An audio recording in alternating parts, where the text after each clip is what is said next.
let's do a quick tutorial on how to remember our trig ratios. Because when you're doing a calculus problem, you can't spend all that time and all that brain power trying to figure out what the cosine of pi over 2 is. You have to just be able to know, wait, cosine of pi over 2, that's 0, right? I'm not a memorizer. I never have been. I very quickly figure it out. So we're going to talk about some ways to do that. Now, having said that, trig was invented by humans. There are things that are defined, so those you do have to memorize.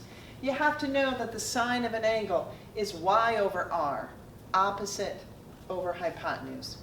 Cosine, you have to remember that that's the x value divided by r. R is either the rotating arm or the hypotenuse. You have to know, you have to memorize the tan is y over x, or sine over cosine.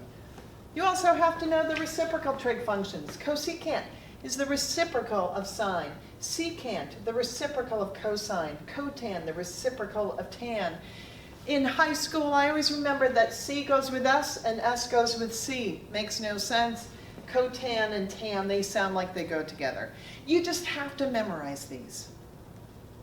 You also have to know your radians. Those can be figured out, but you should really know them. If you just think about a circle, we have our 0 degrees, our 180 degrees, our 360 degrees.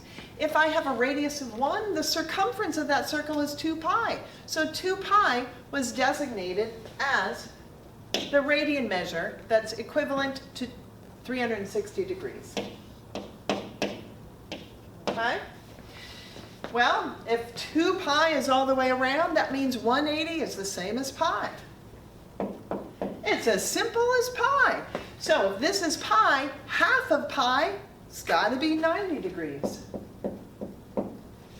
If this is pi radians, then 1.5 radians is going to be 270 degrees.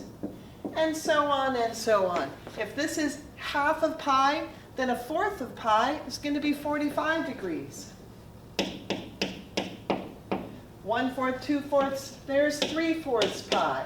I'm not going to fill in the whole circle here, but pi is just equivalent to 180. 180 divided by 2, 90, done, right? 3 times 180 divided by 4, oh, okay, 135. That's how you can do it. But you should really work so that right away when you see pi over 3, oh, you know that's 1/3 of pi, that's 60 degrees. Okay? So you have to know your radians. When I have to find a trig ratio quickly, believe it or not, I envision one of these two special triangles. 30, 60, 90, 45, 45, 90. You can derive these, but you just want to know them, right? And what I do is, for example, if I want to find the sine of pi over 3, okay, that's 1/3 of 180, so that's 60 degrees. So I know my options are either square root of 3 over 2 or 1/2. Boom. So I think about, and if you want, you can draw yourself a quick picture that takes no time.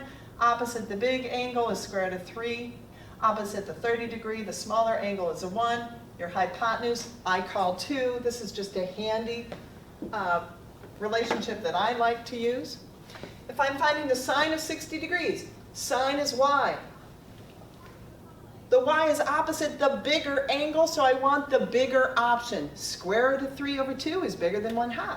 So the sine of 60 is the bigger option of those two. Whereas the cosine of 60, oh, that's going to be the smaller of the two options in a 30, 60, 90.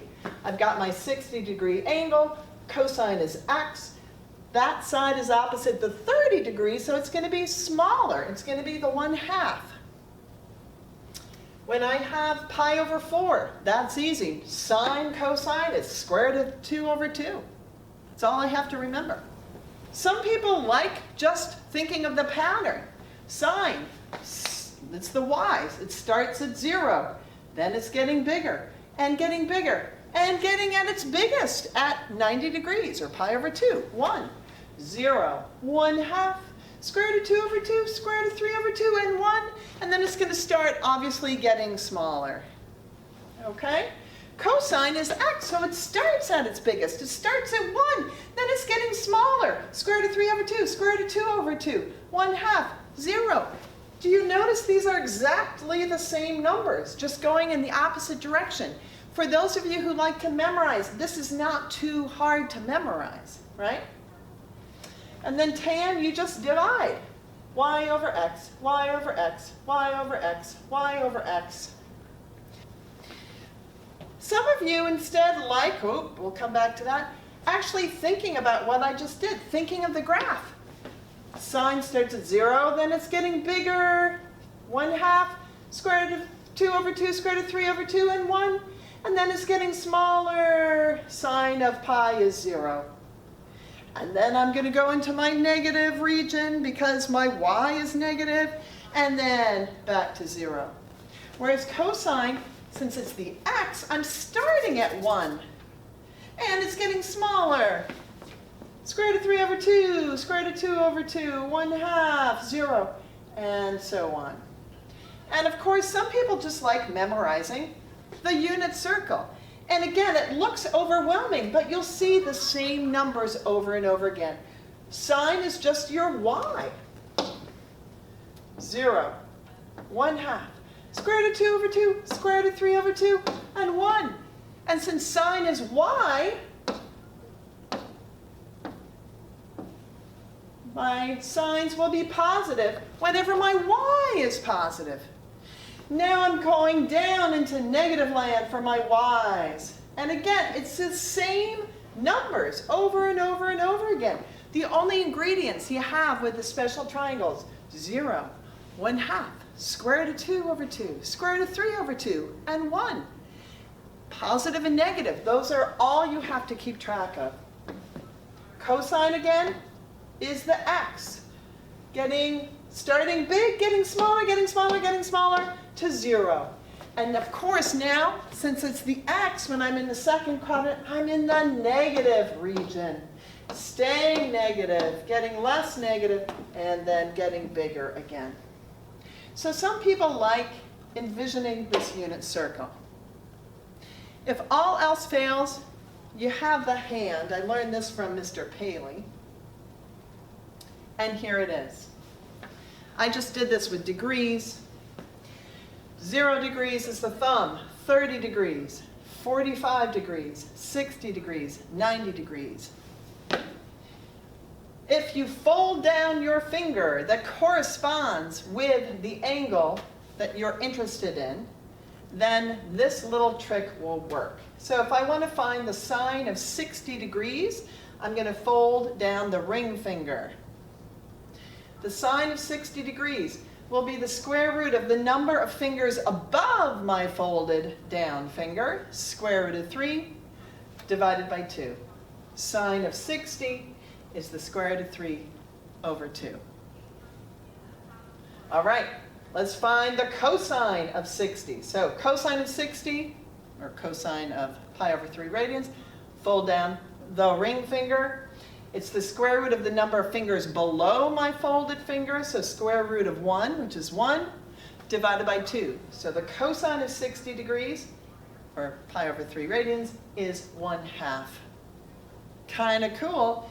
Tan, square root. Not surprisingly, since tan is sine divided by cosine, the tan of 60 degrees, fold down your 60-degree finger, square root of 3 over the square root of 1, so that's going to be the square root of 3. That works for all these, even for 0. Let's do the sine of 0. I'm going to fold down my thumb. What's the sine of 0? Well, how many fingers are above that folded down thumb? 0. So the sine of 0 is 0. What's the cosine of 0? Square root of the number of fingers below your folded finger, square root of 4, that's 2. Divided by 2, that's 1. Cosine of 0 is 1. Let's do 45 degrees. Pi over 4. Boom, sine. Square root of 2 over 2. Cosine. Square root of 2 over 2. Tan. Square root of 2 over the square root of 2, which is 1. So the hand works as well. So if you are a memorizer, either spend some time with this unit circle and just know it through and through, or spend some time with just a chart like this, so you get the sine and the cosine relationship, know those through and through. Or you can do what I do, just know your special triangles and very quickly envision, or you could even very quickly sketch, if you like, one of these special triangles, and that will help you. All right, this was super quick. I hope it was somewhat helpful to you.